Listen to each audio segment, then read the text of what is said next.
कहानी शुरुआत होती है साल 1856 में फ्रांस की एक पुराने कोयला खदान से। कुछ मजदूरों ने वहां एक पुरानी गुफा खोजी।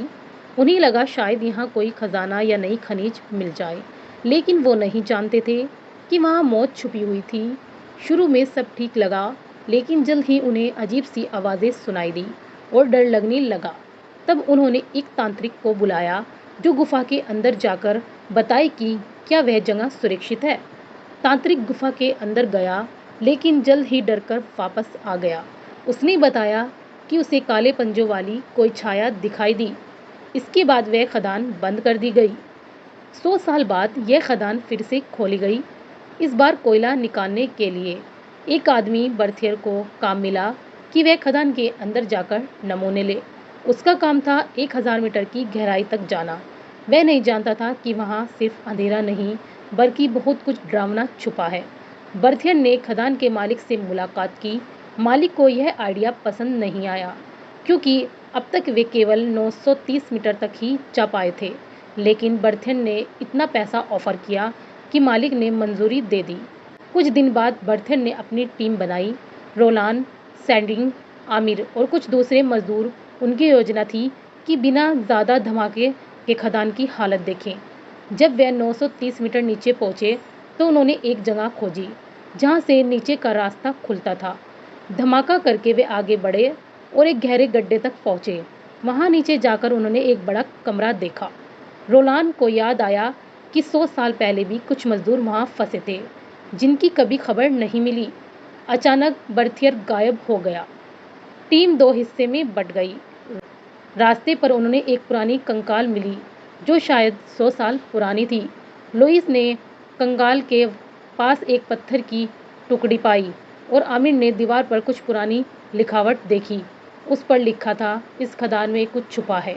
जब वे वापस मिले तो बर्थियर एक दीवार के सामने था और उसने फोटो ली।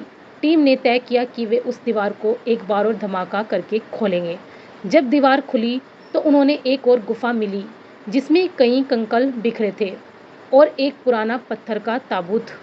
बर्थियर ने कहा कि इस ताबूत में कोई खास चीज़ है जिसे लोग भगवान मानते थे।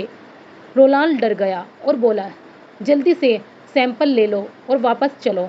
लेकिन तभी खदान में भूचाल आ गया और रास्ता बंद हो गया। सैंटिनी घायल हो गया और वह चल नहीं सकता था। रोलांड ने बर्थियर को दोषी माना कि वह ज़्यादा देर रुका। उसके पास अब केवल एक ही रास्ता था। आमिर वापस गया ताकि लुइस और पोलू को ढूंढ सके। उसने देखा कि वे ताबूत खोलने की कोशिश कर रहे थे। आमिर ने उन्हें मना किया, लेकिन वे नहीं माने। आखिरकार ताबूत खुल गया और उनके साथ कुछ ऐसा जाग उठा जो वहां नहीं होना चाहिए था। अचानक पोलू को कोई खींच कर ले गया और उसकी लाश दीवार पर लटकी मिली। सब डर गए। बर्थियर ने सच बताया कि वहाँ एक प्राचीन सभ्यता थी जो एक बुरी शक्ति की पूजा करती थी। वह ताबूत असल में उस बुरी शक्ति को बंद करने के लिए था। अब वह शक्ति जाग गई थी। वे सब उस क्रिएचर से बचने की कोशिश करने लगे, लेकिन सप्लाईज कम थे और केवल 2 डायनामाइट बची थी। बर्थियर ने सुझाव दिया कि वे वापस उस पुराने कक्ष में जाएं, शायद कोई दूसरा रास्ता मिल जाए। वापस जाकर उन्होंने वहाँ के प्राचीन लेख पढ़े जो बताते थे कि यह जगह बलि की थी और यह एक पूरे प्राणी सोल ईटर को खिलाया जाता था। जब वे आगे बढ़े तो बर्थियर ने अचानक दरवाज़ा बंद कर दिया और बाकी को बाहर बंद कर दिया। असली मकसद था खुद बचना। आमिर अकेला छोड़ दिया गया था ताकि वह कुछ ना बता पाए। रोलान और बाकी दरवाज़ा खोलने की कोशिश कर रहे थे, जबकि बर्थियर और आमिर प्राचीन लेखकों का अर्थ निकाल रहे थे। लेखकों में बताया गया कि दुनिया में 9 ऐसे ताबूत थे जिनमें 9 साल ईटर प्राणी बंद थे। वे धरती पर आकर विनाश फैला रहे थे और उनका उद्देश्य एक बड़ा प्राणी ग्रेट एल्टर को लाना था। आमिर और बर्थियर को एक निकास का रास्ता भी मिला, लेकिन तभी कुरिय सोल ईटर सामने आ गया। बर्थियर उस क्रिएचर को गले लगाकर मर गया। आमिर भाग निकला और रोलांड ने उसे बचाया। आमिर ने लुइस को सारी सच्चाई बताई कि लुइस ने ताबूत का खजाना चुराया था और इसी वजह से सब कुछ बर्बाद हो गया। वे निकास की ओर बढ़े, लेकिन क्रिएचर ने फिर हमला किया। कई मारे गए। आखिरकार केवल आमिर और रोलांड बचे।